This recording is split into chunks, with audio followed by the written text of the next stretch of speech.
Hello again.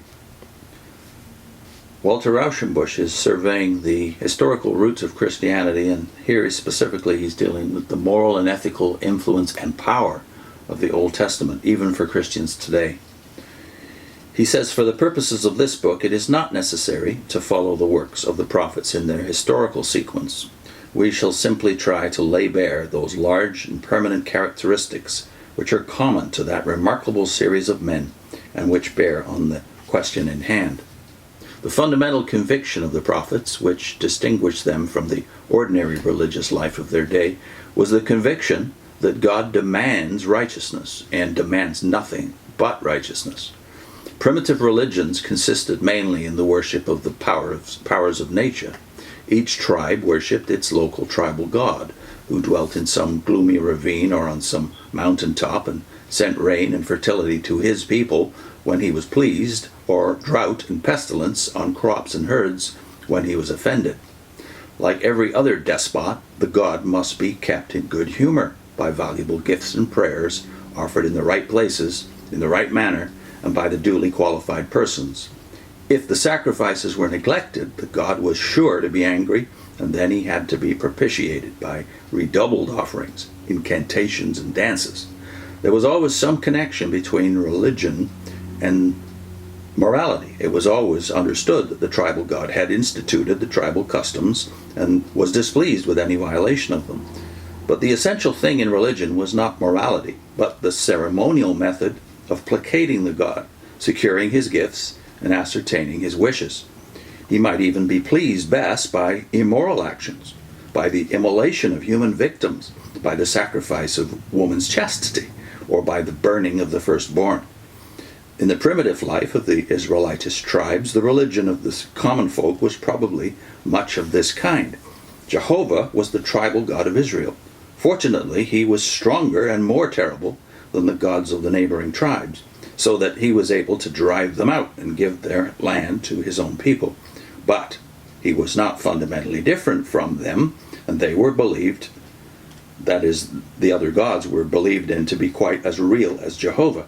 There were certain forms of moral evil which he hated, though, and certain social duties which he loved and blessed. But the surest way of remaining in his favor was to sacrifice duly and plentifully. If a man had offended against his fellow or his tribe, Jehovah would forgive when the rich smell of burnt meat filled his nostrils. Again, against this current conception of religion, the prophets insisted on a right life as the true worship of God. Morality to them was not merely a prerequisite or of effective ceremonial worship. They brushed sacrificial ritual aside altogether as trifling compared with righteousness, nay, as a harmful substitute and a hindrance for ethical religion. I desire goodness and not sacrifice, said Hosea in Hosea 6:6. And Jesus was fond of quoting the words.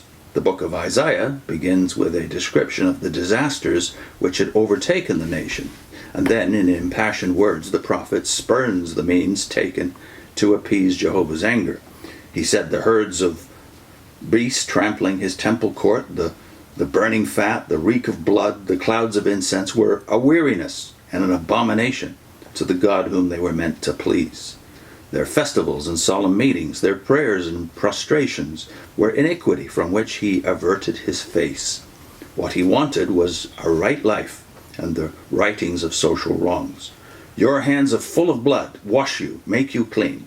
Put away the evil of your doings from before mine eyes. Cease to do evil, learn to do right. Seek justice, relieve the oppressed.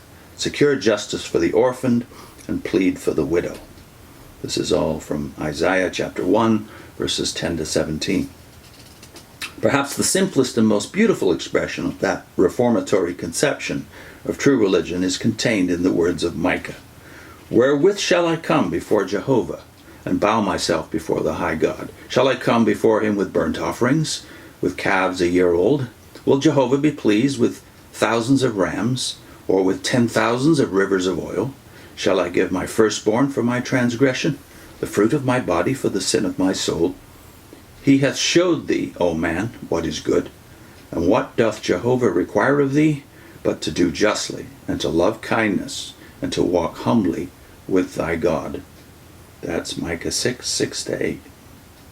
Amos and Jeremiah even tried to cut away the foundation of antiquity on which the sacrificial system rested by denying that God had commanded sacrifices at all when he constituted the nation after the exodus from Egypt.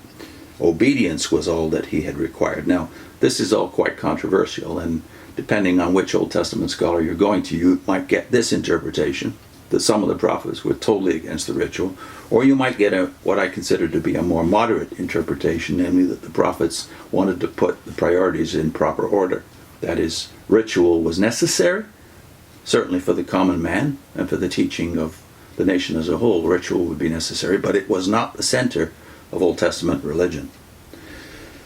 Rauschenbusch goes on, this insistence on religious morality as the only thing God cares about is of fundamental importance for the question before us. The social problems are moral problems on a large scale. Religion is a tremendous generator of self-sacrificing action. Under its impulse, men have burned up the animals they had laboriously raised. They have sacrificed their firstborn, whom they loved and prized. They have tapped their own veins and died with a shout of triumph. But this unparalleled force has been largely diverted to ceremonial actions which wasted property and labor, and were either useless to social health or even injurious to it. Insofar as men believed that the traditional ceremonial was what God wanted of them, they would be indifferent to the reformation of social ethics. If the hydraulic force of religion could be turned toward conduct, there's nothing which it could not accomplish.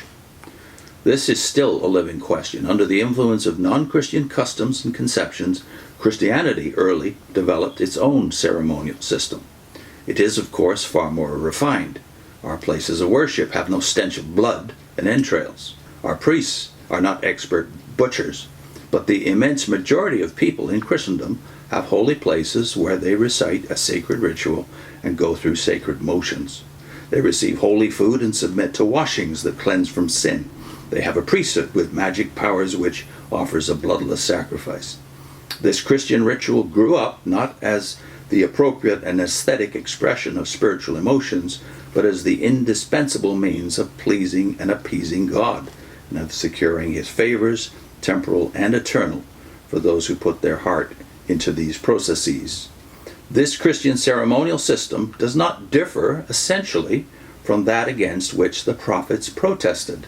With a few verbal changes, their invectives would still apply. But the point that here concerns us is that a very large part of the fervor of willing devotion, which religion always generates in human hearts, has spent itself on these religious acts. The force that would have been competent to seek justice and relieve the oppressed has been consumed in weaving the tinsel fringes for the garment of religion.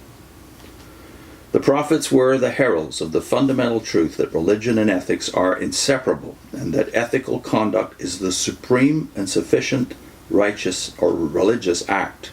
If that principle had been fully adopted in our religious life, it would have turned the full force of the religious impulse into the creation of right moral conduct, and would have made the unchecked growth and accumulation of injustice impossible.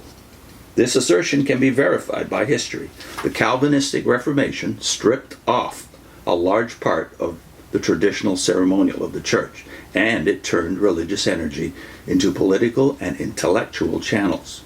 As a consequence, the Calvinistic peoples at once leapt forward in the direction of democracy and education, and received such an increment of social efficiency that in spite of terrible handicaps, they outstripped the stronger nations which failed to make this fuller connection between religion and social morality. I'm going to link a video we did on William Wilberforce, The Moral Power of Real Christianity.